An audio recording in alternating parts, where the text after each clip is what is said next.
ಇವತ್ತಿನ ಬಸವ ಕಲ್ಯಾಣ ನಗರದಲ್ಲಿ ಈಶಾನ್ಯ ಪದವೀಧರ ಕ್ಷೇತ್ರದ ಏನು ವಿಧಾನ ಪರಿಷತ್ನ ಚುನಾವಣೆ ನಡೀತಾ ಇದೆ. ನನ್ನ ಜೊತೆಯಲ್ಲಿ ಪೌರಾಡಳಿತ ಸಚಿವರಾದಂಥ ಸನ್ಮಾನ್ಯ ರಹೀಮ್ ಖಾನ್ ಅವರು. Alamin English Medium Primary and High School Basava Kalyan.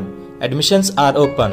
Make your children future bright. Free admission. Hurry up. Limited seats are available. Horizon English Medium Public School. Empowering bright future. Admissions are open. ಮತ್ತು ನಮ್ಮ ಪಕ್ಷದ ಎಲ್ಲ ಮುಖಂಡರು ಇಲ್ಲಿ ಬಸವ ಕಲ್ಯಾಣದಲ್ಲಿ ಬಂದು ನಮ್ಮ ಕಾರ್ಯಕರ್ತರ ಮುಖಂಡರು ಒಂದು ಸಭೆ ಮಾಡಿ ನಮ್ಮ ಕಾರ್ಯಕರ್ತರು ಯಾವ ರೀತಿ ಚುನಾವಣೆ ನಡೀತಬೇಕು, ಇದು ಲೋಕಸಭಾ ಚುನಾವಣೆ, ವಿಧಾನಸಭಾ ಚುನಾವಣೆ ಎಲ್ಲ ಬೇರೆ ಬೇರೆ ಥರ ಇದೆ.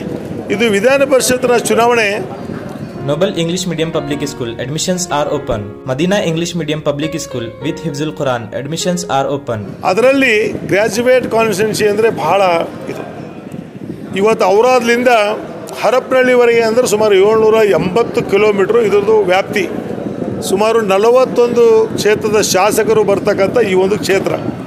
ಇದರಲ್ಲಿ ಎಲ್ಲ ನಮ್ಮ ಬುದ್ಧಿಜೀವಿಗಳು ಮತದಾರರು, ಎಲ್ಲ ಗ್ರ್ಯಾಜುಯೇಟ್ಸ್. ಇವತ್ತು ನಾವು ಅವ್ರಿಗೆ ರಿಕ್ವೆಸ್ಟ್ ಮಾಡಬೇಕು, ಅವ್ರಿಗೆ ಅಪೀಲ್ ಮಾಡಬೇಕು, ನಾವು ನುಡಿದಂತೆ ನಡೆ. ನಾವೇನು ನಮ್ಮ ಸರ್ಕಾರ ಭರವಸೆಗಳು ಕೊಟ್ಟಿದೆ, ಅವು ಭರವಸೆಗಳನ್ನು ಕೂಡ ಈಡೇರಿಸ್ತಕ್ಕಂಥ ಕೆಲಸ ಕಾಂಗ್ರೆಸ್ ಪಕ್ಷ ಮಾಡಿದೆ.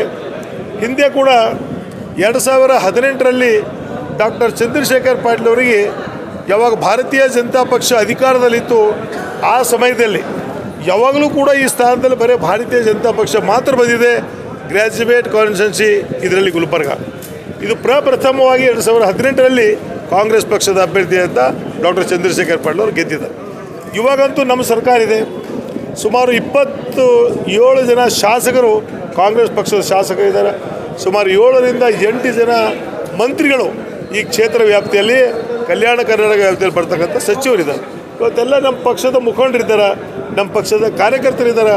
ಎಲ್ಲರೂ ಒಗ್ಗಟ್ಟಾಗಿ ಕೆಲಸ ಮಾಡಿ ಡಾಕ್ಟರ್ ಚಂದ್ರಶೇಖರ್ ಪಾಟೀಲ್ರವರಿಗೆ ಹೆಚ್ಚಿನ ಮತಗಳು ಹಾಕಿ ಬಹುಮತದಿಂದ ಗೆಲ್ಲಿಸಬೇಕು ಅಂತ ವಿನಂತಿ ಮಾಡೋಕೆ ನಾನು ಬಂದಿದ್ದೆ. ಕಾಂಗ್ರೆಸ್ ಸರ್ಕಾರ ಯುವ ಪದವೀಧರರಿಗೆ 3,000 ರೂಪಾಯಿ ಕೊಡ್ತಾ ಇದೆ ಕಾಂಗ್ರೆಸ್ ಸರ್ಕಾರ.